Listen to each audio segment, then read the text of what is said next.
Parfait. Donc, bonsoir tout le monde et bienvenue. Merci d'être avec nous ce soir.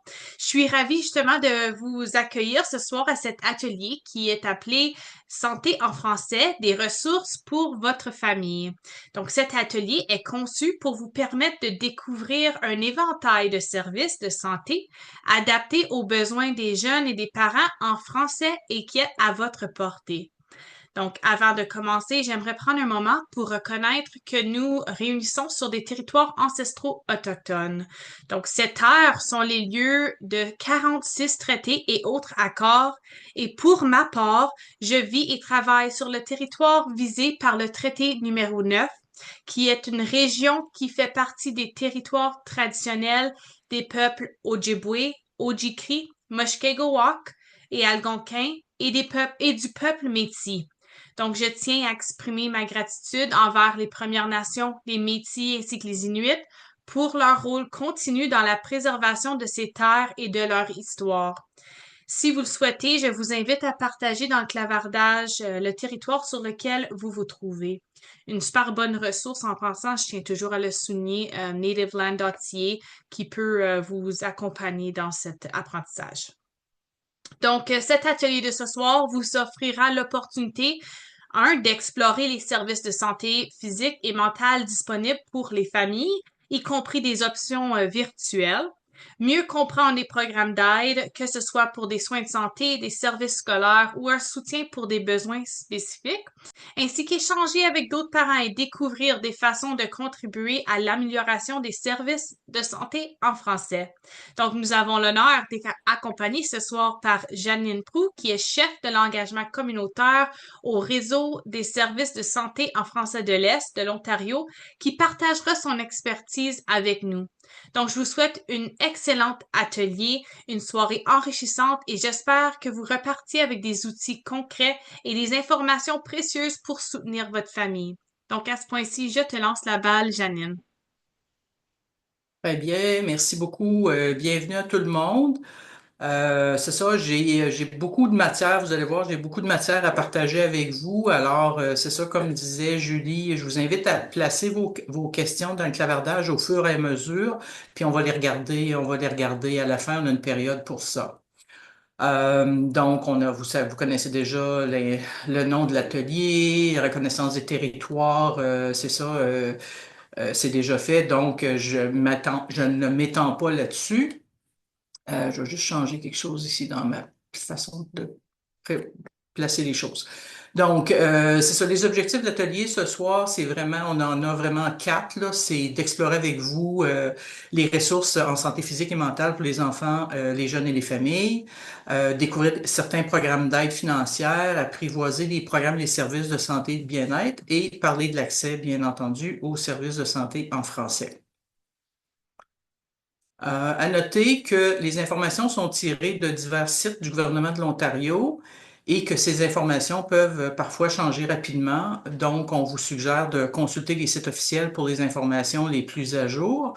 Et également, vous avez des fiches. On a sur notre site web des fiches thématiques qui sont disponibles avec toutes les informations. Donc, toutes les ressources dont je parle ce soir se retrouvent dans ces fiches-là et vous avez l'adresse à l'écran, mais Julie va la mettre également dans le clavardage.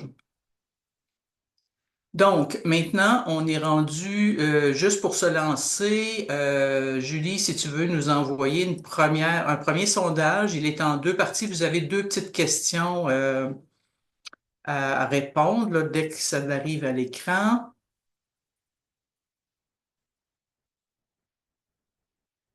Voilà.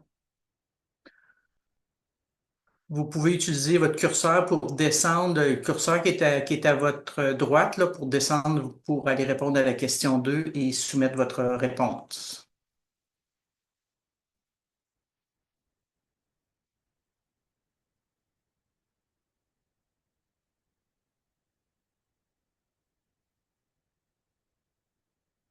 On vous donne encore quelques secondes pour répondre.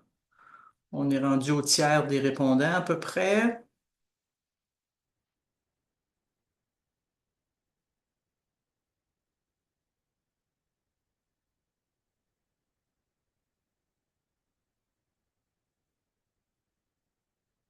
Donc, je pense qu'on peut arrêter, Julie, puis partager les résultats. Donc, on a des gens de l'Est. On a deux personnes qui viennent de l'Est, une personne du centre et cinq personnes du nord et nord-ouest. Et puis, ceux qui connaissent déjà notre organisme, il y en a huit qui ont répondu. Il y en a trois qui nous connaissent, puis cinq qui ne nous connaissent pas. Bon, ben c'est super ça. Donc, vous allez apprendre un petit peu de nous, sur nous, je devrais dire. Donc, on va enlever les résultats. Je ne sais pas pourquoi ma présentation avance plus. OK, voilà. Donc, juste quelques secondes pour vous parler du réseau des services de santé en français de l'Est. Nous, on est un organisme, on a plus de 20 ans d'existence et puis on a vu le jour suite à la célèbre cause Montfort, alors que le jugement mentionnait qu'il fallait créer un organisme communautaire pour veiller à la planification des services de santé en français dans la région de l'Est. Et depuis lors, notre réseau engage les francophones dans toute leur diversité pour accompagner le système de santé dans le développement d'un continuum de services de santé de qualité offerts activement en français. Notre réseau, nous sommes situés dans l'Est ontarien. Alors, notre siège social est à Ottawa. Alors, vous voyez le territoire sur lequel on se déploie. Et puis, on a plus de 1200 membres individuels et on a 76 membres corporatifs. Alors, les membres individuels, ce sont des gens de la communauté qui ont à cœur les, d'avoir accès à des services de santé en français. C'est gratuit d'être membre chez nous. Et pour les membres corporatifs, ben, ce sont des établissements, des centres de soins, des endroits où est-ce qu'on peut recevoir nos soins de santé, que ce soit santé physique ou santé mentale, et qui ont un mandat de service en français au nom de la communauté et qui reçoivent donc et peuvent desservir la communauté d'expression française. Alors, comme activité ou comme principales activités, ce qu'on fait chez nous, bien, on engage la communauté pour connaître ses besoins et entendre des expériences qu'ils ont avec le système de santé, parce qu'on a un mandat de conseiller le système de santé sur les besoins de la population francophone. Et on travaille aussi avec les organismes actuels qui sont en prestation de services pour développer une offre active de services de santé en français. À l'échelle de l'Ontario, là, vous voyez les régions désignées. Donc, en bleu pâle, ce sont les régions, des grandes régions, là, où est-ce que la désignation. Et puis c'est ça, le bleu très, très pâle, là, ce sont des régions où c'est pas des régions désignées, là, donc, mais on a la loi donc sur les services en français s'applique pas dans ces régions-là. Cependant, quand il s'agit de communiquer avec le gouvernement de l'Ontario, ben, les sièges sociaux qui sont situés principalement à Toronto là, ont l'obligation de desservir la population francophone dans sa langue. Maintenant, les entités francophones en santé, bien, c'est que en Ontario, un réseau comme le nôtre, il en existe d'autres. Il y en a qui portent le nom de réseau, puis il y en a qui portent le nom de entité de planification. Et puis, ces entités-là, on a un mandat, on est financé par Santé Ontario, ministère de la Santé de l'Ontario. Et puis, on a le mandat de conseiller deux ou trois anciennes régions de Airlis qui sont dorénavant sous la responsabilité de Santé Ontario, alors pour donner des avis sur les besoins et les services qui devraient être mis en place pour la population francophone. Et donc, on collabore étroitement avec les 5 bureaux régionaux de Santé Ontario. Maintenant, juste très, très haut niveau, là, juste pour situer tout le monde au niveau de l'organisation du système de santé dans la province, c'est que le gouvernement provincial, lui, vote des crédits budgétaires et afin de rendre des services au public. Mais c'est le ministère le ministère de la Santé, lui, détermine les orientations, les priorités, les directives et il délègue la responsabilité des services directs à la population à des organismes locaux. Et Enfin, il y a des agences locales, donc que ce soit les hôpitaux, des centres de santé communautaires, des endroits où est-ce qu'on peut recevoir des services de santé mentale et autres. Alors, il y a des ententes de services avec des clauses de services en français qui sont inclus dans ces contrats-là pour assurer une prestation des services directs à la population. Ce ne sont pas tous les organismes qui sont financés par le ministère de la Santé qui ont des obligations de service en français, mais certains d'entre eux en ont. Maintenant, pourquoi ce soir on parle du système de santé et des services en français en particulier? Bien, c'est parce que ça touche les gens et aussi parce qu'on sait que la langue a un impact sur la qualité des soins qui sont reçus pour chaque individu. Alors ici, je vous partage le résumé d'un témoignage qu'on a reçu dans le cadre d'une initiative qu'on a chez nous qui s'appelle le Réseau à l'écoute, où les gens peuvent partager leur vécu d'une expérience avec le système de santé. Alors, je vous fais rapidement une lecture en diagonale de ce témoignage-là d'une patiente francophone. C'est une dame qui dit, je me suis rendue en pleine nuit à l'urgence d'un hôpital avec mon bébé. Personne ne m'a demandé dans quelle langue je souhaitais être servie, pourtant mon accent est assez détectable. Il était tard, j'étais inquiète et je n'ai pas eu le réflexe de demander s'il y avait un médecin ou une infirmière bilingue dans le service. Ce n'est que par hasard que j'ai entendu un médecin et un policier parler en français. À ce moment-là, j'ai prié fort pour que ce médecin vienne me voir et c'est ce qui s'est passé. D'un côté, je me suis sentie réconfortée. De l'autre, j'étais consciente que si j'avais pu accéder à des services en français, ce n'était que le fruit du hasard. Et j'aurais aimé qu'on me demande dans quelle langue je voulais être servie et que ceci soit une pratique régulière. La dame dit aussi, je suis inconfortable à l'idée de devoir compter sur la chance à chaque fois que j'ai besoin des services de santé. J'aurais aimé ne pas me soucier de la langue dans laquelle on va me soigner, mais uniquement de mon état de santé et évidemment, dans ce cas-ci, de l'état de son bébé. Maintenant, avant qu'on entre dans le vif du sujet puis parler des services, des programmes, on va vous lancer un nouveau sondage avec deux nouvelles questions. Alors, c'est à l'écran. Alors, même formule que tantôt. Vous pouvez commencer à répondre.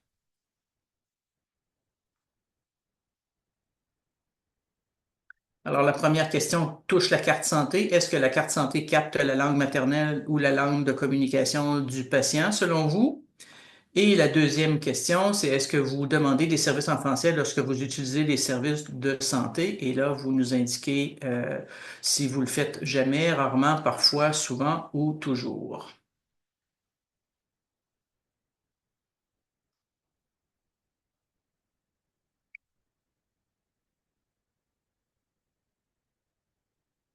Ça s'en vient bien. On est à 9 répondants sur une possibilité de 13. Je dis 13 même s'il y a 15 participants, c'est que Julie et moi, on ne peut pas, évidemment, participer au sondage. Donc, encore un petit 5 secondes pour laisser aux gens la chance de s'exprimer.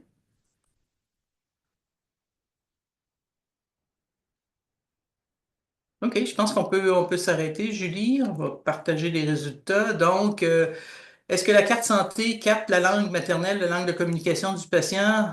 Trois, c'est partagé, mais la majorité pense que non, puis quelques personnes qui pensent que oui, donc on va clarifier ça dans les prochaines secondes. Et est-ce que vous demandez des services en français lorsque vous utilisez les services de santé? Ben, il y en a une bonne proportion, 55% qui disent toujours, parfois 36%, et puis jamais 11%, 9%, pardon. Donc, c'est bien, on va pouvoir enchaîner avec la suite des choses. Quand j'ai récupéré mon écran, merci, ça s'en vient. Donc, la carte santé. La carte santé, c'est la clé hein, pour avoir accès aux services de santé dans la province. Et puis, cette carte-là vous permet de recevoir les services quasi gratuitement. Cependant, la carte, elle ne capte pas la langue du patient. Alors, mais vous avez tout de même accès à des services de base, tout ça, une visite chez un médecin, une consultation, des suivis chez un spécialiste, évidemment une visite ou un séjour à l'hôpital.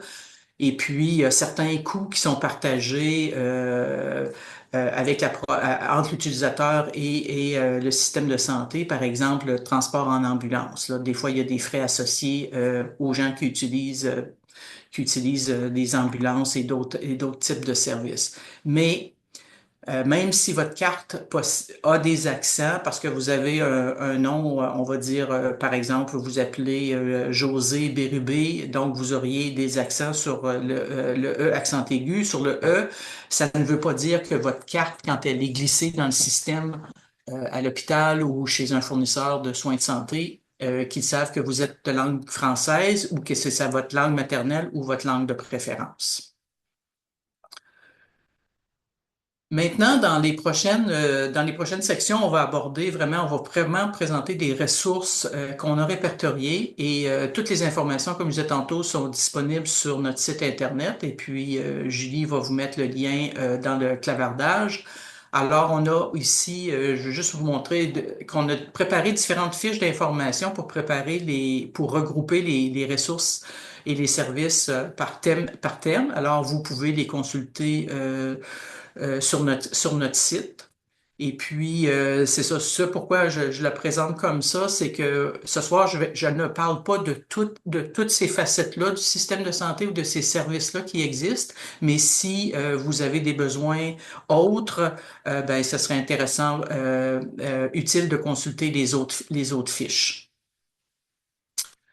Maintenant, au niveau des soins primaires, alors on sait tous et on entend abondamment dans les médias que le système de santé est sous pression et donc comme lorsqu'on vient pour le temps de consulter, on peut se poser la question, est-ce que je me dirige au bon endroit? Donc ici, je vais essayer juste de passer très rapidement en revue l'escalade que ça devrait prendre, la trajectoire que ça devrait prendre idéalement. Mais cela dit, chaque situation est un peu particulière et puis l'important, c'est d'avoir accès aux soins lorsque vous en avez besoin. Alors, il n'y a pas juste une façon d'accéder aux soins. Mais c'est ça. Si vous avez des préoccupations sur votre état de santé, ben, vous pouvez appeler le 811 et parler de vos symptômes et recevoir des conseils. Ce sont des infirmiers, infirmières qualifiés qui répondent, qui sont opérateurs, donc qui pourront vous diriger et vous donner de l'information et les meilleurs conseils. Si votre état n'exige pas de soins d'urgence, ben, vous pouvez appeler votre médecin de famille ou visiter une clinique sans rendez-vous. Si ce sont pour des soins d'urgence qui ne menacent pas votre vie, vous pouvez aller à un centre de soins urgents s'il y en a un dans votre région. Alors, c'est pour des situations, des fièvres, des infections, des entorses, des fractures, alors des petits soucis, mais qui sont quand même des soucis mineurs, mais qui demandent une attention possible d'un médecin. Si c'est vraiment grave, alors là, vous allez aux soins d'urgence, donc à l'urgence, et puis pour des maladies, des blessures, etc. Et si votre vie est en danger, eh bien, vous appelez immédiatement le 911. Alors, pour des urgences médicales, alors on parle de quelqu'un qui a une perte de conscience, alors qu'il s'évanouit, une douleur qu'un analgésique ne peut soulager, de la confusion, des douleurs importantes et persistantes à la poitrine, difficulté de respirer. Alors, on n'hésite pas, on appelle le 911. Maintenant, le système de santé 811, c'est la ligne téléphonique, là. Donc, c'est de l'aide par téléphone, par clavardage ou via texto, mais c'est aussi c'est accessible 24 heures sur 24, c'est de n'importe où en Ontario. Et puis, vous parlez, comme je disais tantôt, à une infirmière immatriculée, donc c'est gratuit, c'est confidentiel. Vous avez aussi accès sur le site du 811 à des outils d'évaluation des symptômes. Et puis, en clavardant, vous pouvez clavarder en ligne si vous voulez pas appeler. Mais il y a aussi sur leur site un outil de recherche intelligent là, qui vous permet de repérer les services de santé. Et il y a également une bibliothèque médicale à laquelle vous référez. Là, ça pourrait être intéressant et utile pour déterminer la gravité de votre état. Et aussi, le 811 peut vous aiguiller vers d'autres ressources et programmes en santé, donc dont vous pourriez avoir besoin, là, que ce soit pour des foyers de soins de longue durée, si on parle des personnes un peu plus âgées, mais tout ce qui est soutien en santé mentale, les soins à domicile, le dépistage du cancer, les vaccins, l'immunisation. Donc, c'est des services qui sont couverts par l'assurance santé, donc la carte santé, et puis l'information peut vous être partagée à travers le 811. Maintenant, si vous n'avez pas de médecin de famille et que vous ne savez pas quoi faire, alors la première étape, c'est vraiment de vous inscrire à Accès Soins. Il s'agit là d'un endroit géré par le ministère de la Santé où est-ce que vous êtes mis sur une liste pour une liste d'attente. Donc, et puis vous allez être inscrit. Vous pouvez vous inscrire en ligne ou en remplissant un formulaire en ligne ou par téléphone. Et vous allez parler à un agent qui va vous poser quelques questions. Et puis, lorsque vous serez inscrit à Accès Soins, une infirmière ou un infirmier va communiquer avec vous euh, pour essayer de trouver un fournisseur de soins de santé dans votre région qui accepte des nouveaux patients. Alors, cette personne-là, ressource, va être votre point de contact principal. Vous recevrez les coordonnées de cette personne-là par la poste après votre inscription. Parallèlement, vous pouvez aussi faire vos propres démarches en contactant directement les cabinets de médecins pour voir s'ils acceptent des nouveaux patients. Vous pouvez aussi consulter le site Internet de l'Ordre des médecins chirurgiens de l'Ontario afin de rechercher des médecins de famille à proximité de votre lieu de résidence. Et vous pouvez, même si le site est en anglais, vous pouvez faire une recherche par discipline et par région et par langue parlée pour repérer les cabinets de médecins qui exercent en médecine familiale.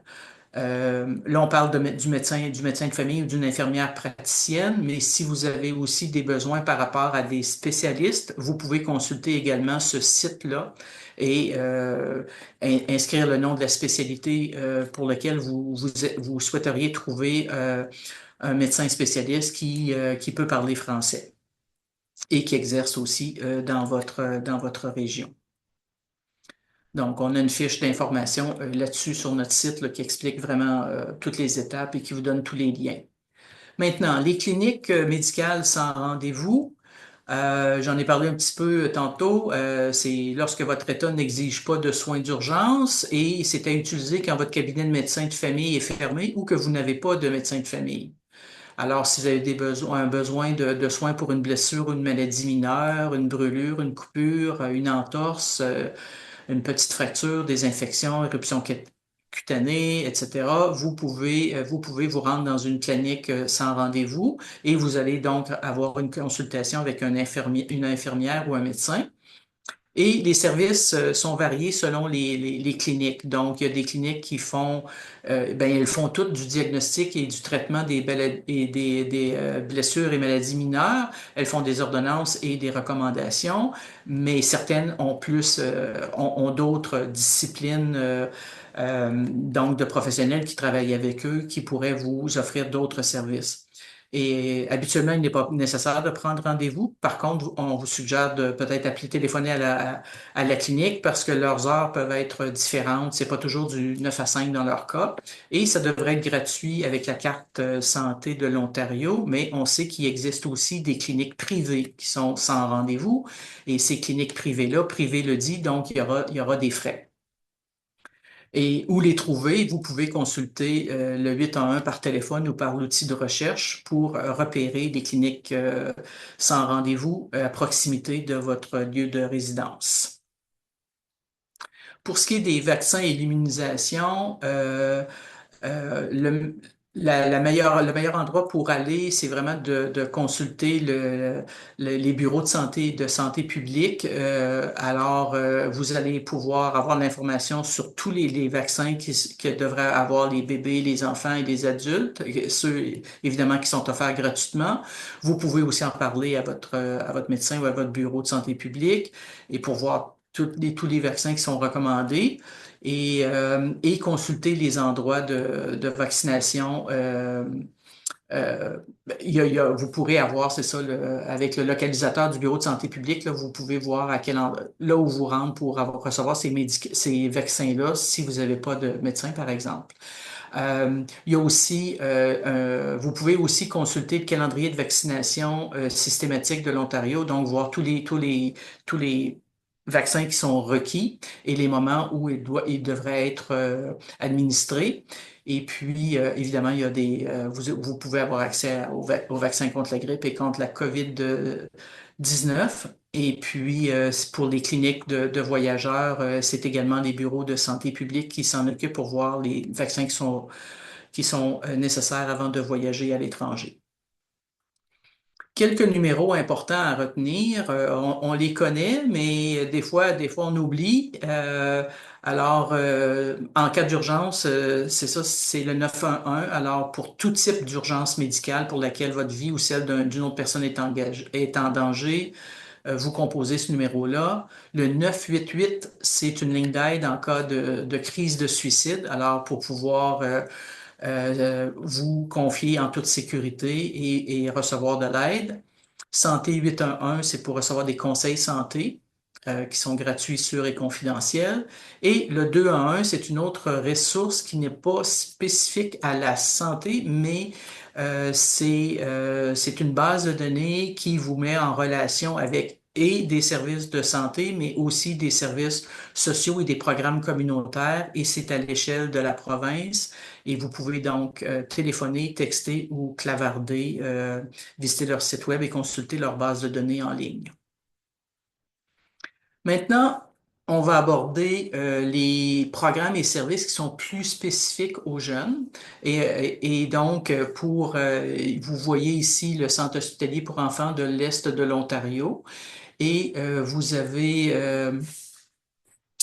voyez que c'est un centre spécialisé donc en pédiatrie, donc pour toutes sortes de besoins et ils ont plusieurs spécialisations aussi en troubles de l'alimentation, en autisme, santé mentale, etc. Il existe aussi le programme ontarien des services en matière d'autisme. Alors, c'est pour apporter du soutien aux familles d'enfants et de jeunes atteints du trouble du spectre autistique. Alors, c'est des services qui sont offerts jusqu'à l'âge de 18 ans par ce programme-là. Et faut vérifier votre admissibilité. Il y a les services de soins à domicile qui, eux, c'est ça, c'est pour les personnes handicapées ou atteintes de maladies chroniques ou qui ont des besoins médicaux ou de réadaptation suite à une chirurgie, par exemple. Alors, c'est des services qui peuvent être offerts et à l'école et dans la collectivité, c'est-à-dire à votre domicile. Encore là, faut vérifier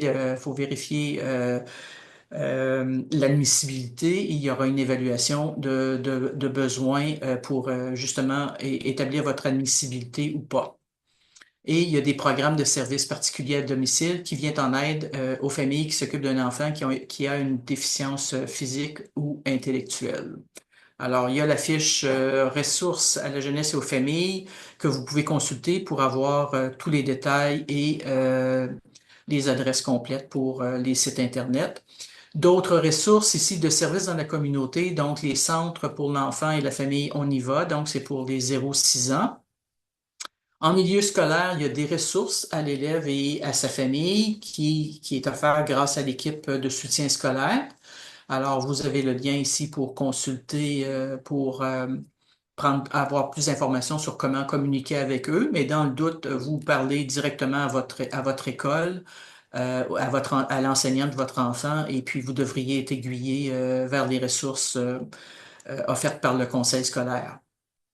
Et puis, pour les enfants qui ont des besoins spéciaux, donc des enfants qui ont des retards de développement physique ou intellectuel, émotionnel, etc. Il y a des programmes spécifiques avec des ressources pour ces types de besoins-là.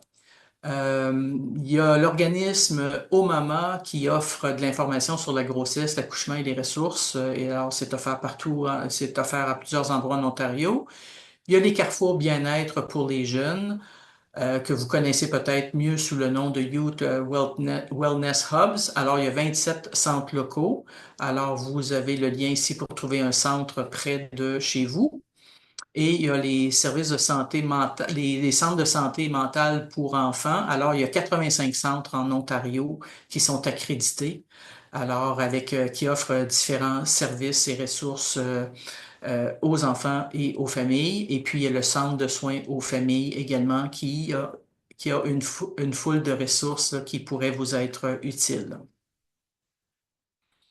Maintenant, dans la prochaine section, on va parler des diverses ressources que nous, on a répertoriées au niveau de l'aide financière.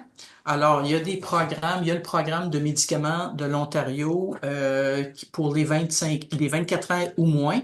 Alors, c'est pour les enfants, donc les familles qui ne sont pas couverts par un régime privé.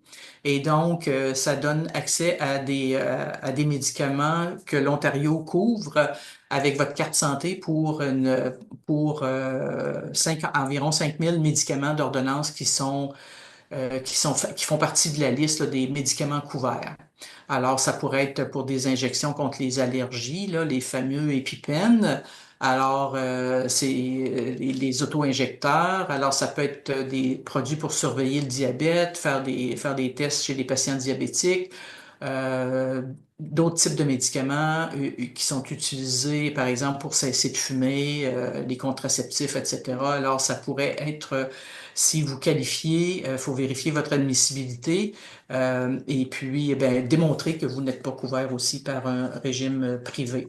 Alors, et au moment où si vous êtes couvert, la minute qu'on vous confirme le tout, vous n'avez qu'à présenter votre carte santé à la pharmacie avec laquelle vous faites affaire et puis il y aura pas, il y aura pas besoin d'un autre type de carte et la pharmacie va remplir votre ordonnance sans frais.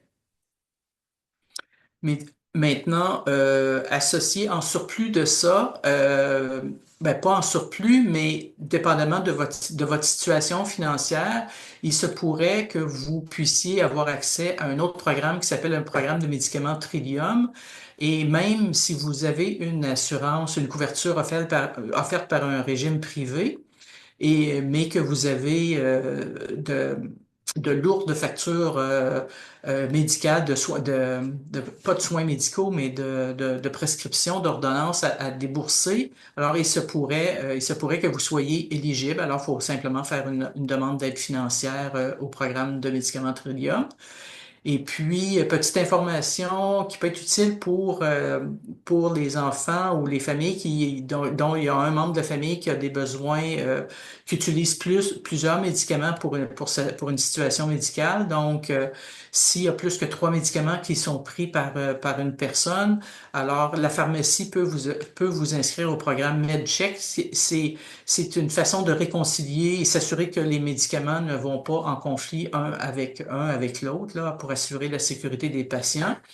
Et puis, tantôt, je suis passé vite pour la première diapo là, sur les soins primaires, mais maintenant en Ontario, les pharmaciens peuvent prescrire sans que vous ayez vu un médecin 19 médicaments pour des affections courantes. Alors, ça peut être une infection urinaire, ça peut être des allergies saisonnières, en tout cas, il y a 19 conditions là, pour lesquelles il pourrait vous prescrire un médicament sans que vous ayez besoin d'en obtenir une de votre médecin.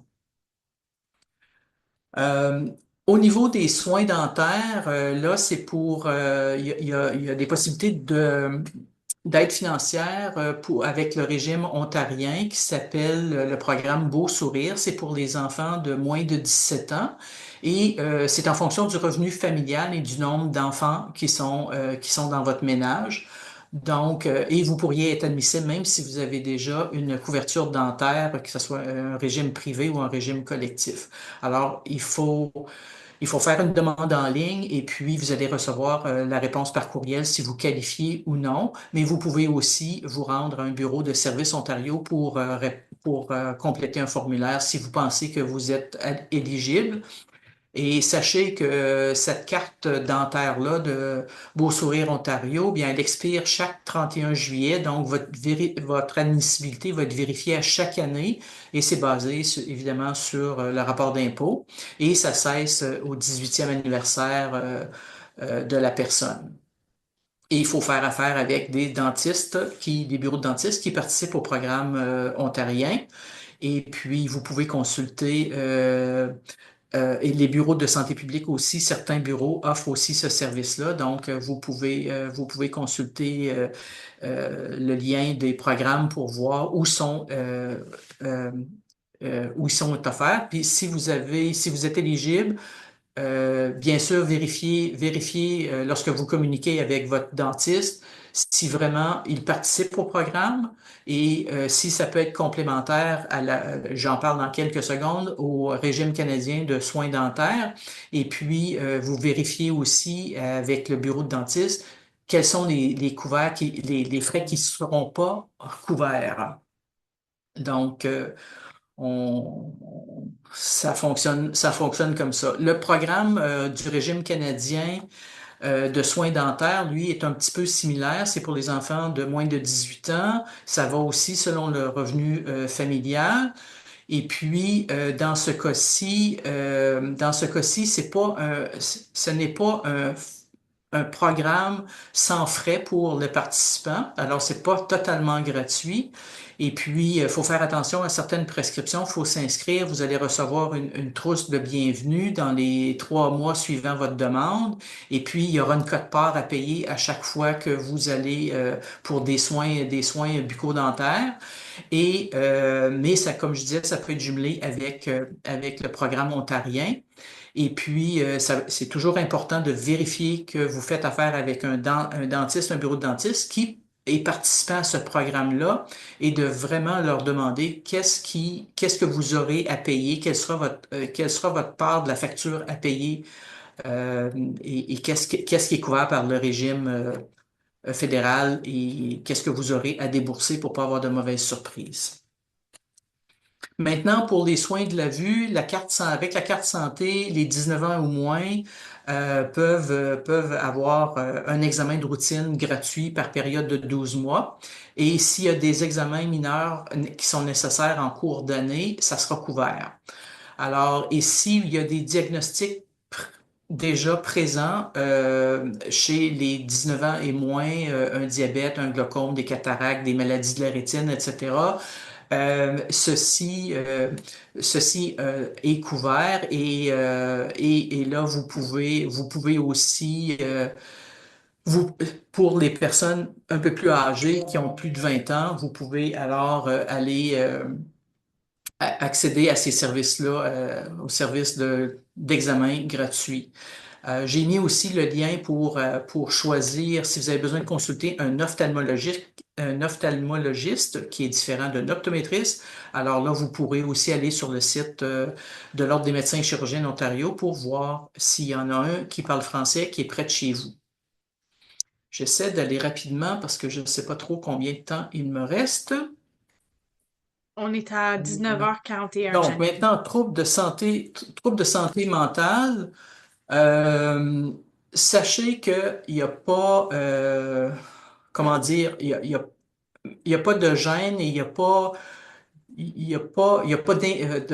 vous devriez pas vous empêcher de consulter si vous pensez que il y a des troubles qui touchent la dépression, l'anxiété, les dépendances, le jeu ou d'autres problèmes dont peut souffrir vos enfants ou un adulte. Mais là, on pense aux deux clientèles ici, là. Alors, n'hésitez pas à en parler à votre médecin de famille ou à votre infirmière praticienne, infirmier praticien pour adresser cette situation-là. Vous pouvez aussi contacter le 811 sans frais pour obtenir des conseils et de l'aide. Et aussi, ce que cette diapo-là vise à faire ici, c'est de vous dire que il y a des services pour les enfants, pour les jeunes qui présentent toutes sortes de troubles, alors des troubles comportementaux ou affectifs ou des problèmes de santé mentale, toxicomanie. Alors, l'anxiété, le trouble déficitaire de l'attention, avec ou sans hyperactivité, la dépression, les troubles de l'humeur, la schizophrénie, les troubles d'alimentation. Alors, ça en fait partie. Et dans les types de services, bien, il y a des services de soutien en cas de crise, il y a des services de prévention, il y a des services brefs. Alors, c'est des interventions qui vont durer quelques semaines pour vous permettre de passer à travers une crise, mais il y a aussi des services de consultation et de thérapie qui peuvent s'échelonner sur une plus longue période. Et il y a des services aussi qui sont offerts aussi à la famille pour aider à, composer avec ces situations-là. Il y a aussi des services de télésanté mentale, alors qui sont faits avec des spécialistes et qui sont offerts par vidéoconférence et c'est fait avec l'hôpital. C'est Telelink Mental Health qui est la ligne provinciale, mais c'est à travers l'hôpital Sick Kids de Toronto, mais ils ont des antennes dans d'autres régions de l'Ontario. Ils ont des collaborations avec d'autres établissements locaux, alors pour offrir ces services-là. Les lignes téléphoniques que vous savez, que vous connaissez déjà sans doute, ou vous avez entendu parler, Jeunesse J'écoute pour les jeunes 5-20 ans, les 17-25 ans, c'est Allô J'écoute. Pour les adultes, il y a une ligne francophone, une ligne empathique qui est destinée aux francophones de tous âges. Alors, c'est Telle Aide. Et Connexion Ontario, c'est pour de l'écoute et du soutien de l'information disponible. Et pour les populations autochtones, il y a la ligne Écoute Espoir, d'Espoir pour le mieux-être et Talk for Healing qui est là. Pour les jeunes aussi, il y a les services de détresse et de crise. Donc, il y a une ligne de crise 24 heures sur 7 qui est du Bureau des services à la jeunesse. Alors, c'est une ligne provinciale et évidemment, c'est accessible en français. Et la ligne 988 en cas de crise de suicide. Maintenant, pour les programmes de soutien en ligne, il y a le programme structuré de l'Ontario. Alors, ça s'adresse aux adultes de 18 ans et plus et c'est un programme de thérapie cognitivo-comportementale qui est gratuit et donc pour adresser certains problèmes de dépression, d'anxiété et de troubles liés à l'anxiété. Alors, c'est une auto-référence. Vous n'avez pas besoin d'avoir parlé à un médecin ou quoi que ce soit. Et vous pouvez, et c'est coordonné par des réseaux qui sont répartis dans toute la province. Et il y a aussi le programme Retrouver son entrain à l'intention. Il y a deux formules, une formule adulte et une formule pour les jeunes à partir de 15 ans. Alors, encore là, c'est une thérapie, c'est par autoréférence. Alors, si vous en sentez le besoin, vous pouvez vous inscrire à ceci. Ça se fait en ligne à votre rythme et selon votre horaire. Pour les luttes contre les dépendances, il y a la clinique d'accès rapide à la médecine des dépendances. Alors, ça aide les personnes qui recherchent des traitements pour des problèmes de consommation de substances, alors que ce soit des opioïdes, l'alcool ou d'autres substances. Et vous n'avez pas besoin de rendez-vous pour aller dans ce type de clinique-là. Et pour trouver les lieux de clinique, vous avez l'adresse, mais c'est aussi dans notre page de ressources. Et également pour les services de consommation et de traitement, il y a des services de consommation de drogues qui sont supervisés pour la prévention des surdoses. Alors, c'est la possibilité aussi pour vous d'être mis en contact avec des services de traitement et de réadaptation en matière de toxicomanie. Et vous avez également un lien pour en savoir plus. Et ici, de l'information pour les nouveaux arrivants. Alors, pour la gestion du stress, la santé mentale, des services de soutien disponibles qui sont destinés à la population de la nouvelle issue de la nouvelle immigration, ben, il y a des documents d'information qui peuvent être téléchargés, qui sont disponibles dans plusieurs langues. Et il y a aussi l'information qui est disponible sur le site de établissement.org, là, dans la section Bienvenue en Ontario. Et enfin, si si votre enfant ou un membre de votre famille doit être hospitalisé pour des soins psychiatriques, ben, et que vous avez des inquiétudes par rapport au traitement dans ces établissements-là, ben, il y a un bureau d'intervention en faveur des patients psychiatriques, là. Donc, si vous avez besoin de conseils en matière de droit et puis ou des besoin d'un service de représentation, vous n'êtes pas sûr que les choses se déroulent comme elles devraient. Alors, il y a des informations où vous pouvez les appeler. Enfin, des services en cas d'aide, en cas de violence. Alors, ici, la gamme de services, juste un aperçu très rapide des services d'assistance téléphonique, FAMAID, qui est les lignes d'aide aux victimes, le Talk for Healing dont je parlais tantôt, et soutien aux survivants de sexe masculin également. Il y a des centres d'aide aussi, donc c'est des refuges d'urgence pour les femmes et pour leurs enfants. Il y a des centres d'aide aux agressions, aux victimes d'agressions sexuelles, des pavillons de ressourcement pour les personnes autochtones, des maisons d'hébergement, etc.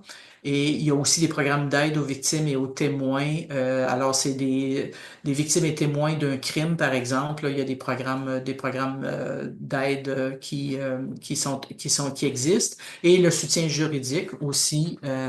Donc, pour recevoir des conseils juridiques indépendants.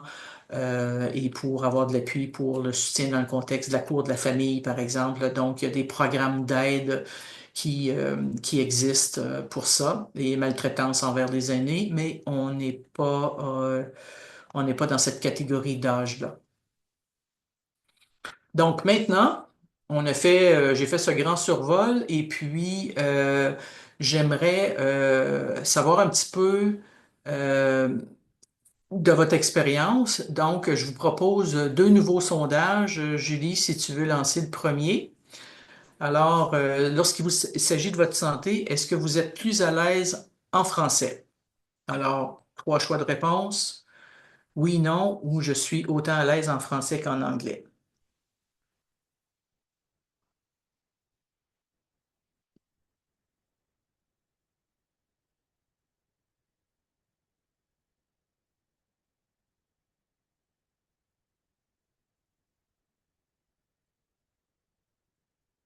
Parfait, on a terminé. Alors, la- on va envoyer les résultats. Hop. Donc, les résultats, c'est ça, la majorité, très grande majorité, 80% disent oui. On est plus à l'aise en français et puis 20% qui dit je suis autant à l'aise en français qu'en anglais. Et on va lancer la question suivante. Maintenant, sur l'utilisation du système de santé, on aimerait savoir si vous avez utilisé les services de santé dans les derniers 12 mois. Et en deuxième partie, si vous avez bénéficié de services en français lors de votre visite.